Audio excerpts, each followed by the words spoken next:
High above the French Riviera, where limestone cliffs catch the last gold of the afternoon sun and the Mediterranean breathes slowly below, there stands a mansion that no longer answers to footsteps.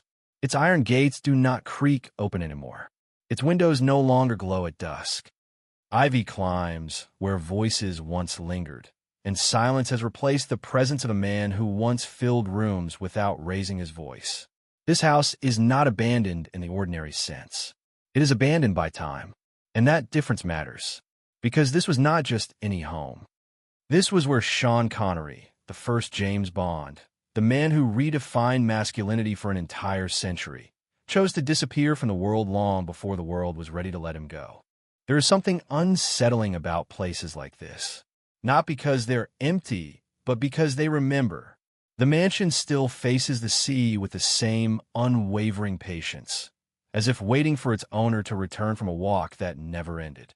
This was where Connery retreated when the noise of fame became too loud, where the applause stopped echoing, where the tuxedos were folded away and the man beneath the myth was allowed to breathe.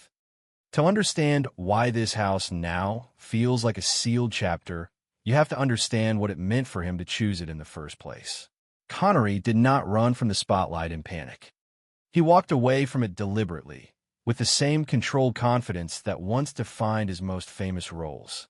When news of his death quietly surfaced in late 2020, it felt almost unreal. Not because he was immortal, but because he had already faded so carefully from public view that many forgot he was still there at all. There was no hospital vigil broadcast, no final red carpet farewell. He died as he lived his last decades, privately, far from cameras, far from expectation. And yet, the questions came immediately. What did he leave behind? Who inherited the empire built by decades of cinema? Why did the Riviera mansion stand empty, its rooms untouched, its future uncertain? For a man who played spies, kings, and rebels, even his absence seemed to carry intrigue. The house itself became a symbol overnight. Photographs circulated of its shuttered windows and overgrown paths, labeled abandoned by headlines that did not quite understand what they were looking at. This was not neglect. This was intention. Connery had always believed that a man should control his exits as carefully as his entrances. He once said he had no interest in being watched grow old on screen. He meant it. And so, long before his body failed him, he had already stepped into the background, leaving behind spaces like this one, filled with echoes but no explanations. Inside those walls, time appears to have stopped somewhere between grandeur and restraint. There are no signs of excess shouting for attention, no gold-plated monuments to ego. Instead, there's the quiet confidence of someone who no longer needed to prove anything. This was not a palace built to impress guests. It was a refuge designed to protect a man who had spent his life being projected onto by millions of strangers. And yet, now that he is gone, that refuge has become a question mark, a place frozen between legacy and loss. The tragedy here is not only death, it is the stillness that follows. A stillness heavy with unanswered questions. Connery left behind a fortune, a family, a body of work that reshaped cinema. But he also left behind choices that continue to puzzle even those closest to his story. The Riviera Mansion stands as the most visible of those choices. Silent, closed, watching the sea that never stops moving. It is as if the house itself is holding its breath, waiting for someone to decide what comes next. And perhaps that is the most haunting part of all. For a man who mastered control on screen and off, the final chapter does not announce itself with clarity. It lingers. It invites speculation. It forces us to look past the legend and ask harder questions about solitude, love, inheritance, and the cost of choosing a life lived on your own terms. Because behind the abandoned mansion, behind the fortune and the fame, there's a human story still unfolding in the quiet. A story that does not begin with James Bond and does not end with a funeral. It begins with silence, and it asks us to listen. Before the world learned to say his name with awe, before the tuxedo, the martini, and the myth There was a boy growing up in a place where dreams were not encouraged, only survival. He was born in Edinburgh, in a working-class district where soot clung to walls and ambition rarely traveled beyond the next pay envelope. His father labored where he could. His mother scrubbed floors for strangers, and the rhythm of life was defined by effort rather than hope. This environment did not produce movie stars. It produced men who learned early that dignity was earned quietly. That lesson would stay with Sean Connery for the rest of his life. As a child, he was not marked for greatness. He was small, often overlooked, carrying the weight of responsibility far earlier than most. School did not offer escape. Work did. He delivered milk before dawn, hauled crates, took any job that paid enough to justify exhaustion. There was no safety net, no fallback plan. What formed him was not applause, but repetition. Wake early. Work hard. Say little. That discipline, born out of necessity, later became the spine of his screen presence. Even when fame arrived, there was always something restrained about him, as if he never fully trusted the ground beneath success. The transformation began not with acting, but with the body. Physical labor gave him strength, but bodybuilding gave him awareness. For the first time, he realized his presence could command attention before he spoke. That realization did not inflate his ego. It sharpened his focus. He joined competitions, trained obsessively, not out of vanity, but control. Control over something in a life that offered very little of it. Around the same time, opportunity arrived disguised as chance. A casting call, a touring production, a stage light replacing factory dust. The theater did not immediately promise a future. It offered uncertainty, rejection, cramped rooms, and long stretches of doubt. But it also offered identity. On stage, he discovered something deeper than performance. He discovered voice. Not just the sound of it, but the authority behind it. Directors noticed that he did not act lines, he inhabited them. Even in minor roles, there was gravity. Something unresolved. Something lived in. This was not polish. This was presence shaped by hardship. Yet even as doors began to open, he never quite belonged to the world he was entering. London was not Edinburgh. The industry was not forgiving. Accents were mocked. Backgrounds mattered. He learned quickly that refinement could be learned, but origins could not be erased. Instead of hiding his roots, he leaned into them. The edge of his voice, the bluntness, the refusal to soften himself for comfort. That defiance would later define his career, but early on it made him difficult to place. When film finally arrived, it did not arrive gently. Roles came with conditions, expectations, attempts to mold him into something safer. He resisted more than he complied. That resistance cost him opportunities, but it also preserved something essential. He was not interested in being liked. He was interested in being respected. That distinction mattered. Even when his name was still unknown, he negotiated with an instinct that suggested he would not trade self-worth for exposure. The turning point did not erase his past. It collided with it. When he stepped into the role that would change everything, he carried with him the weight of every early morning shift, every dismissal, every reminder of where he came from. That history gave the character something raw, dangerous. Unlike the refined heroes audiences were used to, his presence suggested consequence. A man shaped by force rather than privilege. That authenticity could not be taught. It had been lived, but success brought its own tension. Fame demanded accessibility. He valued distance. Interviews became negotiations. Public life became something to manage rather than embrace. Even at the height of his popularity, he remained guarded. There was always a sense that he was observing the world rather than joining it fully. Friends described him as loyal but private, generous but firm, capable of warmth yet unwilling to perform it. Behind closed doors, he was methodical. He read scripts alone, late at night. He walked to think. He avoided crowds when he could. These habits were not eccentricities. They were survival mechanisms. The same instincts that had protected him as a boy now shielded him from being consumed by his own image. He understood something many never do. Fame does not ask permission before it takes more than it gives. This inner tension between the man shaped by scarcity and the icon built by excess followed him everywhere. It influenced his choices, his relationships, and eventually his retreat. The Riviera home, years later, was not an indulgence. It was a continuation of a lifelong pattern. A controlled space, a chosen silence, a place where the boy from Edinburgh could finally rest without explanation. And that is the contradiction at the heart of his story. The world saw confidence. What existed beneath it was vigilance. A man always aware that nothing, not applause, not wealth, not legacy, was permanent. He had learned that lesson too early to forget it. The past did not haunt him loudly.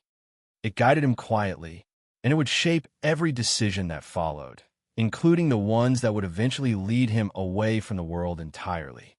As the years moved forward and the world continued to speak his name with reverence, something subtle but irreversible was already happening behind closed doors. The public saw a legend aging with dignity, a man who had earned the right to step back. What they did not see was the slow narrowing of his world, the deliberate shrinking of his circle, and the quiet signals that the battle ahead would not be fought on screen. By the time he made the decision to withdraw completely, it was not a dramatic exit. It was a necessity.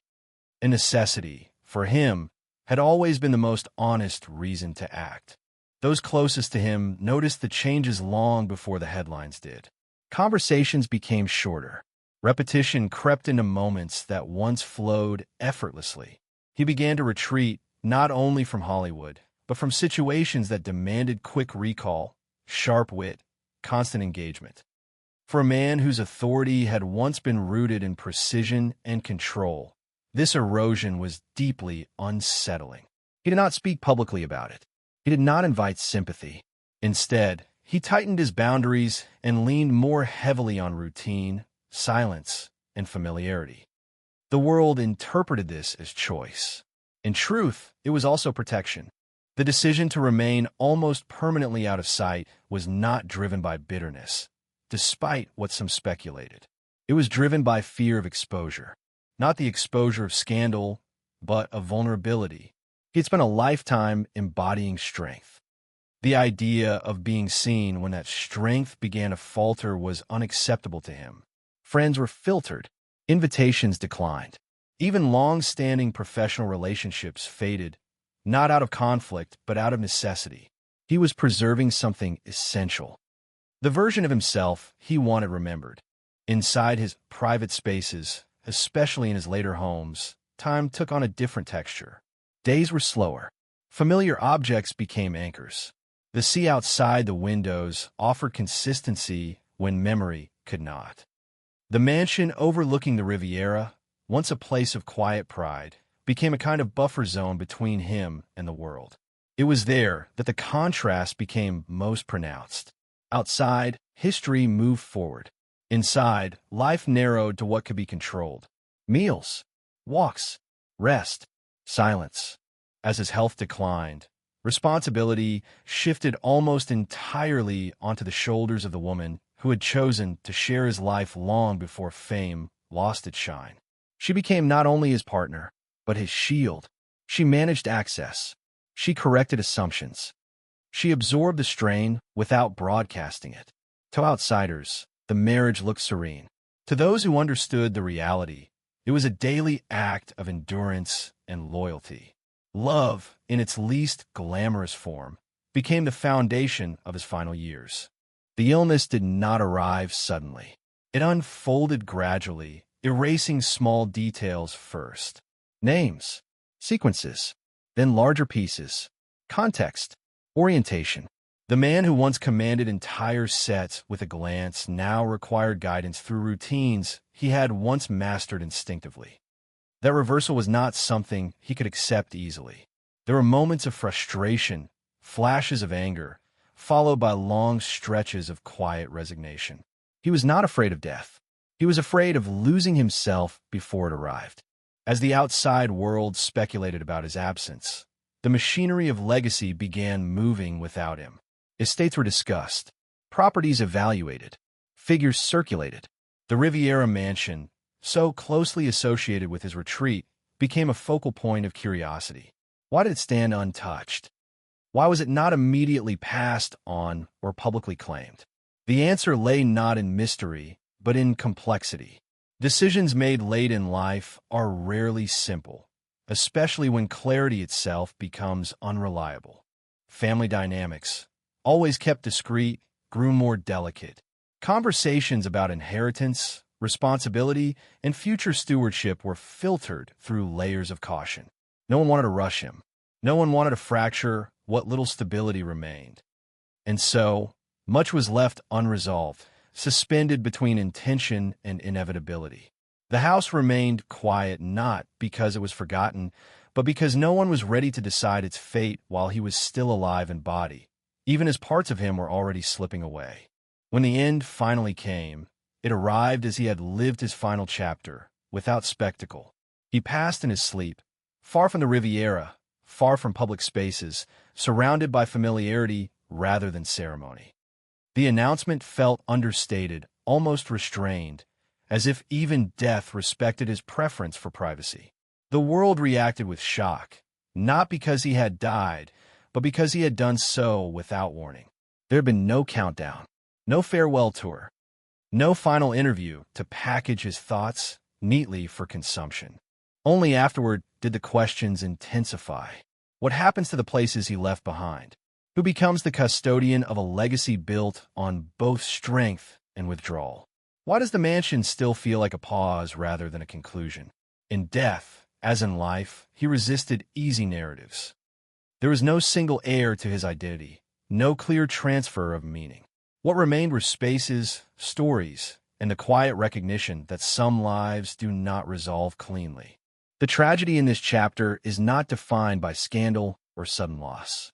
It is defined by gradual disappearance, by watching a figure of certainty retreat into fragility without allowing the world to witness it, by the knowledge that even the most commanding presence can be undone not by enemies or failure, but by time itself. And in that realization, the abandoned mansion takes on a new meaning. It is not a symbol of neglect. It is a monument to control exercised until the very end, even as control itself slipped away. Behind the locked gates and silent rooms lies the truth few are comfortable confronting. That greatness does not protect against decline. That privacy can be both refuge and prison. And that the final chapters of even the most extraordinary lives are often written not in triumph, but in careful withdrawal. This was not the ending the world expected, but it was the one he chose as much as he was able. The aftermath did not arrive with noise. It arrived with weight. A weight that settled slowly across the people and places that had orbited him for decades. In the days following his passing, the world reacted in predictable ways. Tributes flooded in. Old interviews resurfaced. Film clips replayed endlessly. But beyond the public mourning, a quieter reckoning unfolded, one that never made headlines. The kind that happens behind closed doors, where legacy becomes responsibility and memory turns into obligation. For those closest to him, grief was complicated by logistics. Death does not pause to allow emotions to catch up. Decisions had to be made, properties assessed, documents reviewed, conversations revisited that had once been postponed out of respect or discomfort. The Riviera mansion, once a refuge, now stood as a question that demanded an answer. Its silence was no longer symbolic. It was practical. Empty rooms require caretakers. Estates require direction. And every choice carried the risk of misrepresenting a man who had spent his life carefully shaping what the world saw. The psychological impact on his family was not uniform. Each person processed the loss through a different lens. For some, it was the end of a long vigil, marked by relief that suffering had finally ceased. For others, it was the sudden collapse of a pillar that had always seemed immovable. He had been many things to many people. A husband, a father, a protector, a force. Removing that presence did not simply create absence. It altered the balance of every relationship he had touched. His wife, who had carried the heaviest burden in his final years, found herself navigating a strange duality. In public, she was a composed widow of a global icon.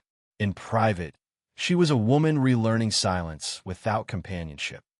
The routines that had once structured her days around care and vigilance vanished overnight. What remained was space. Too much of it. Space filled with memories that could no longer be softened by his presence. Grief did not explode. It lingered. Quiet. Persistent. Unavoidable. The properties he left behind became emotional landscapes as much as financial ones. Each held a different version of him. The Riviera mansion, in particular, seemed to carry the heaviest residue. It was there that his withdrawal from the world had become complete. To step inside after his death was to confront the reality of that withdrawal in physical form. Objects remained where he had last touched them, chairs positioned for familiar views, rooms arranged around habits that no longer existed. It was not simply a house. It was a paused life. Public speculation did not help. Headlines questioned why certain properties remained unused. Commentators debated inheritance as if it were a sport. Figures were thrown around without context, reducing a lifetime of work to numbers that meant little to those actually living with the consequences. The idea of an unexpected heir captured attention, but it overlooked a deeper truth. The most difficult inheritance was not financial. It was custodial. It would be responsible for preserving the dignity of a legacy that resisted simplification. Professionally, the impact rippled outward. Filmmakers spoke of his influence not as something historical, but as something structural. He had changed how authority could look on screen. He had expanded the definition of charisma. Yet his departure also left a vacuum. Not because no one could replace him, but because he had refused to be replicated. He set a standard and then walked away from it, leaving others to grapple with the consequences of that independence. The industry he had distanced himself from struggled to categorize his absence. He had not burned bridges. He had simply stopped crossing them. That choice forced a reevaluation of how success is measured. In a culture obsessed with longevity and relevance, his refusal to linger became an act of quiet rebellion. The aftermath of his death made that refusal impossible to ignore. It challenged the assumption that legacy requires constant visibility. On a personal level, those who had known him best began to understand the full cost of his self-containment. Privacy had protected him, but it had also limited opportunities for closure. There were things left unsaid, questions that would never be answered directly. That ambiguity became part of the mourning process. Not all grief seeks resolution. Some of it must coexist with uncertainty. The Riviera mansion remains the clearest symbol of that unresolved space. It stands between past and future, between memory and decision. Its emptiness is not neglect. It is hesitation, a collective pause taken by those who understand that once it changes, something essential will be lost. And so it waits, overlooking the same sea, holding the same silence, bearing the quiet consequences of a life lived deliberately, and a departure that left no clear instructions for what comes next. What remained hidden from public view were not scandals or secrets in the traditional sense, but quiet patterns that only revealed themselves when the noise disappeared. In the later years of his life, long after interviews stopped and appearances became rare, the man the world knew as Sean Connery lived according to rituals so small they would have seemed insignificant to anyone else. To those around him, they were everything. These habits were not about control for its own sake. They were about anchoring himself to a sense of continuity when memory began to fracture. Mornings followed a careful rhythm. He preferred to wake early, even when there was nowhere to go. The day would begin with silence rather than conversation. He would sit facing the light, often toward the sea, allowing the view to do the thinking for him. He did not read newspapers anymore. Headlines had become noise without meaning. Instead, he revisited familiar books, not always to finish them, but to recognize them. Recognition mattered more than progression. It reminded him of who he had been. Those who spent time with him noticed that he rarely spoke about his past unless prompted gently. Fame was not something he revisited with nostalgia. When old films were mentioned, he acknowledged them briefly, then moved on. It was not denial. It was selectivity. He understood that memory could become a trap if indulged too freely. Instead, he focused on what was immediate: the feel of a chair, the sound of footsteps, the presence of his wife in the room. These were the constants he trusted. There were moments when clarity returned unexpectedly, short windows when his wit resurfaced, sharp and unmistakable. During these moments, he would offer observations that reminded everyone why his voice had once commanded attention. These flashes were bittersweet.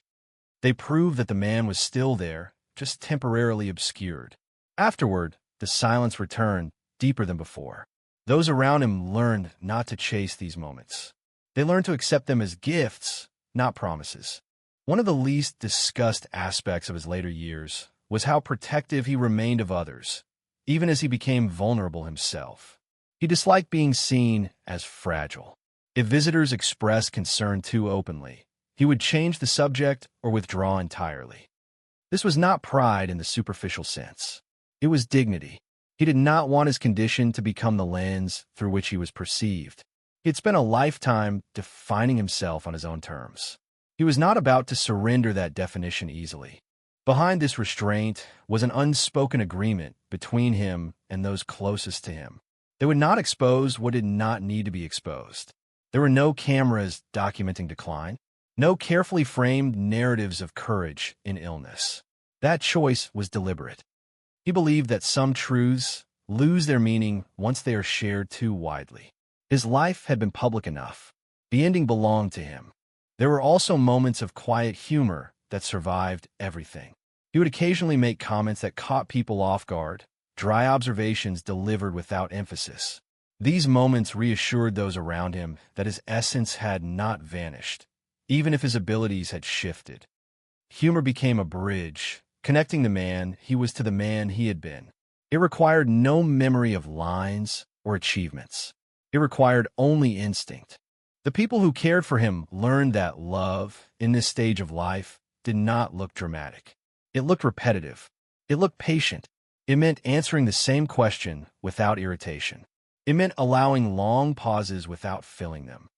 It meant respecting silence as communication rather than absence. These were not gestures that made headlines. They were gestures that made days bearable. Perhaps the most revealing detail of all was how little he asked for. He did not demand reassurance. He did not seek validation. When discomfort arose, he addressed it plainly. When confusion set in, he waited for it to pass. There was a quiet acceptance in these moments, not resignation, but realism. He understood that fighting what could not be reversed would only exhaust the people he loved. In the end, the stories that matter most are not the ones recorded in archives or repeated in retrospectives. They're the ones that existed only in the small spaces between people.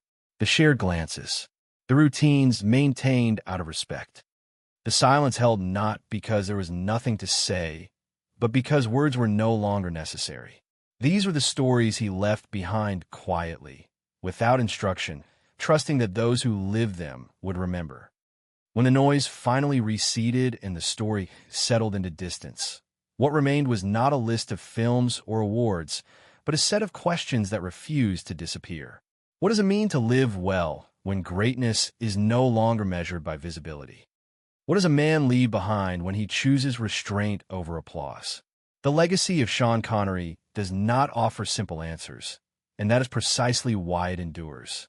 His achievements are obvious and easily cataloged, yet they explain very little about why his presence still feels weighty long after his absence became permanent. Many actors accumulate iconic roles. Few reshape the architecture of how authority, masculinity, and restraint are portrayed on screen. He did not chase approval. He commanded attention by refusing to ask for it.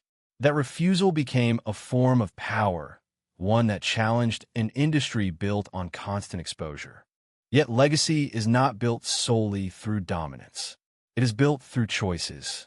His most defining decision may not have been accepting a particular role, but knowing when to walk away. At a time when relevance is treated as survival, he demonstrated that departure could be an act of authorship rather than surrender. By leaving on his own terms, he protected the integrity of what he had already given. He understood that overstaying can erode meaning, and he chose preservation over indulgence. There is also the quieter legacy, less visible but no less significant. The example he set for privacy. In a culture that rewards oversharing, he modeled discretion as a form of self-respect. He showed that not every chapter needs to be narrated publicly to be valid. That lesson resonates far beyond cinema. It speaks to a broader human desire to retain ownership of one's inner life, even when the outer life has become a spectacle. His life also complicates the idea of strength. On screen, strength appeared effortless. Off-screen, it was deliberate. It required boundaries, discipline, and the willingness to disappoint expectations. He did not soften himself to appear approachable. He remained consistent, even when that consistency made him difficult. In doing so, he reminded audiences that authenticity often carries a cost, and that paying it willingly can be its own reward. The later years of his life add another layer to this legacy. Decline is rarely discussed honestly, especially in relation to figures associated with control and command. By choosing privacy over performance during that period, he resisted the narrative that illness must be transformed into inspiration for public consumption. He allowed himself to be human without turning vulnerability into currency. That choice challenges deeply ingrained assumptions about how public figures should age and exit. His influence can be seen not only in those who followed his footsteps on screen, but in those who watch from afar and learn something quieter. That it is possible to succeed without constant reinvention. That silence can be more powerful than explanation. That legacy is not a thing to be chased, but a result of living according to principles that do not bend easily. What he left behind is therefore not static. It continues to provoke reflection. It asks whether ambition must always be visible to be real, whether greatness requires noise to be acknowledged, whether a life lived deliberately with fewer words and firmer lines can outlast louder ones. These questions are not answered definitively by his story. They are invited. In the end, his legacy does not demand admiration. It invites consideration. It stands as a counterpoint to excess, a reminder that restraint can be radical, and that choosing when to disappear can be as meaningful as knowing when to arrive. The world remembers him not only for what he did, but for what he refused to become. And in that refusal, there's a lesson that continues to echo quietly, long after the applause has faded. As the story closes, there is no dramatic curtain call, no final speech meant to summarize a life too large to be contained by words. What remains instead is a quiet reckoning, a recognition that some lives resist neat conclusions because they were never lived for easy interpretation. His journey did not arc towards spectacle. It curved inward towards stillness, intention, and a kind of self-possession that grew more pronounced with time. And that is why the ending feels less like a finale and more like a pause that continues to resonate. For the public, memory tends to crystallize around images. A raised eyebrow, a measured walk, a voice that carried authority without strain. These fragments endure because they were crafted with discipline and restraint. But behind those images was a man who understood the cost of being seen too clearly for too long. He knew that mystery is not created by hiding, but by knowing when to stop explaining. In his final years, he did exactly that. He stopped explaining himself to the world, and in doing so, preserved something essential. The empty mansion overlooking the sea remains a fitting symbol, not because it is abandoned, but because it is unresolved. It stands as a reminder that legacy is not always something that moves forward cleanly. Sometimes it lingers. Sometimes it waits. Sometimes it refuses to be repurposed until the weight of memory settles into something that can be carried without distortion. The silence within those walls is not absence. It is presence without performance. Those who inherit responsibility for a life like his inherit more than assets. They inherit judgment, interpretation, the burden of deciding what should be preserved and what should be allowed to fade. That burden is rarely acknowledged publicly, yet it shapes how history is remembered. In this case, restraint continues to guide the process. There is no rush to turn memory into commodity, no urgency to capitalize on nostalgia. That choice, intentional or not, aligns with the way he lived. Slowly, selectively, on his own terms. His story does not end with a moral delivered neatly to the audience. It ends with an invitation to reconsider how success is measured, how visibility is valued, and how endings are handled. In a culture that celebrates constant motion, he demonstrated the power of stillness. In an industry that rewards endless reinvention, he showed the strength of knowing when enough is enough. These are not lessons delivered through speeches or manifestos. They are lessons embedded in action and withdrawal alike. What lingers most is not the grandeur of his career, but the coherence of his choices. He did not contradict himself in pursuit of relevance. He did not dilute his identity to remain agreeable. He accepted the consequences of his boundaries, even when they narrowed his world. That coherence gives his life a quiet gravity. It suggests that meaning is not accumulated through expansion alone, but through alignment between values and behavior. As time moves on, new generations will encounter his work without the context of headlines or speculation. They will meet the performances first, the confidence, the restraint, the authority. Only later, if at all, will they discover the man who stepped away before the image could consume him. That discovery will not diminish the work. It will deepen it, because understanding the choice to leave adds weight to everything that came before. This is how his story endures, not as a closed chapter, but as a reference point, a reminder that departure can be deliberate, that silence can be chosen, and that a life lived with intention leaves traces that do not require explanation to be felt. If this story has stayed with you, if it has prompted reflection rather than certainty, then it has done what it was meant to do. Take a moment. Consider what kind of legacy speaks to you. And if you feel compelled, share your thoughts. Not to resolve the story, but to continue the conversation it quietly began.